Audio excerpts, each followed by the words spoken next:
झारखंड में सरकार चला रही पार्टी के पूर्व विधायक अमित महतो ने स्थानीय नीति के मुद्दे पर सरकार को अल्टीमेटम दे दिया है। अमित ने साफ कहा है कि सरकार एक निर्धारित समय तक स्थानीय नीति को 1932 के खतियान के आधार पर घोषित करे। अगर इस पर सरकार अमल नहीं करती है तब वे पार्टी से इस्तीफा दे देंगे। अमित महतो ने कई मुद्दों पर अपनी ही सरकार के खिलाफ खुलकर बयान दिया है, साथ ही साथ सोशल मीडिया पर भी अपनी बात रखी है। हमारी सबसे बड़ी मांग है कि झारखंड में स्थानीय नीति बने जो कि खतियान आधारित हो। ये हमारी सबसे बड़ी मांग है और यही झारखंड की तमाम लोगों की मांग है जो झारखंडी हैं, जो खतियानदारी हैं। तो हम चाहते हैं कि वैसे नीति बने, तभी हमारे यहाँ के जो बच्चों का भविष्य है वो महफूज होगा। नहीं तो नहीं हो सकता है, कभी नहीं हो सकता है। झारखंड का विकास असंभव है। और जो झारखंड की कल्पना करने वाले हमारे गुरुजी विनोद बाबू, चाहे हमारे निर्मल बाबू, इन तमाम लोगों का सपना साकार नहीं होगा, ख़त्म हो जाएगा। और हम आने वाले दिनों में झारखंडियों को तलाश करेंगे, कभी बॉम्बे में, कभी हरियाणा में, कभी महाराष्ट्र में। तो ये स्थिति पैदा हो गई। तो हमने इसको लेकर लिखा है। और साथ साथ में जो आज भाषाई अतिक्रमण हो रहे हैं तो वो नहीं होना चाहिए, बंद होना चाहिए। क्षेत्रीय भाषा हमारे जो हैं वो आप भी जानते हैं कि कुड़माली, कुड़ुक हो, मुंडा, संथाल, ये सब हमारी यहाँ की भाषाएं हैं। लेकिन आज ये भोजपुरी, मगही, अंगिका को लाने की कोशिश की जा रही है, उसको डाला जा रहा है, उर्दू को बना दिया जा रहा है। बताइए, ये तो मजहबी भाषा है। हम उर्दू का सम्मान करते हैं, परंतु ऐसा नहीं कि आप किसी के घर में ताक झांक कर लें या सुन लें कि उर्दू में लोग बात करते हैं, ऐसा नहीं है। तो हम चाहते हैं कि भाषाई अतिक्रमण ना हो, बेहतर तरीके से स्थानीय नीति, नियोजन नीति बने जो कि खतियान आधारित हो।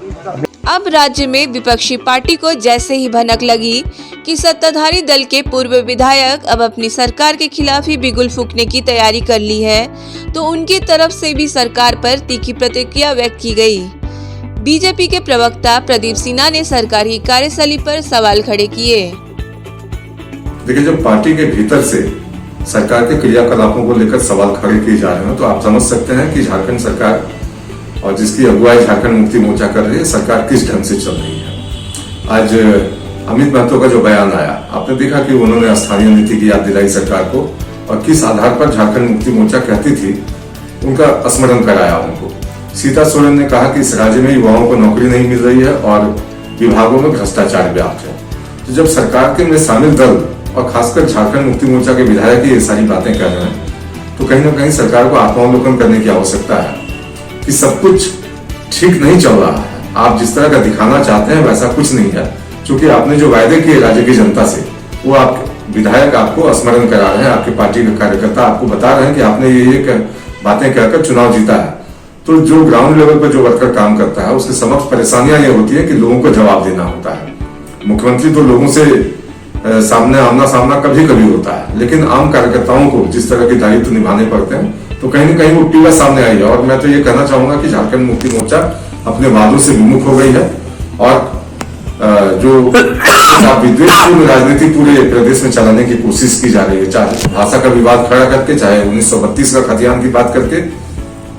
भारतीय जनता पार्टी ने अपने शासनकाल में इस मुद्दे का समाधान किया था कि राज्य में जो लोग वो सभी राज्य के विकास में तरह तरह से सहयोग करते हैं अपने हैसियत के अनुसार, अपनी क्षमता के अनुसार। तो वो सभी लोग झारखंड के निर्माण में अपना योगदान देते हैं। उनको हमको पहचानना भी होगा, उनको महत्व भी देना होगा।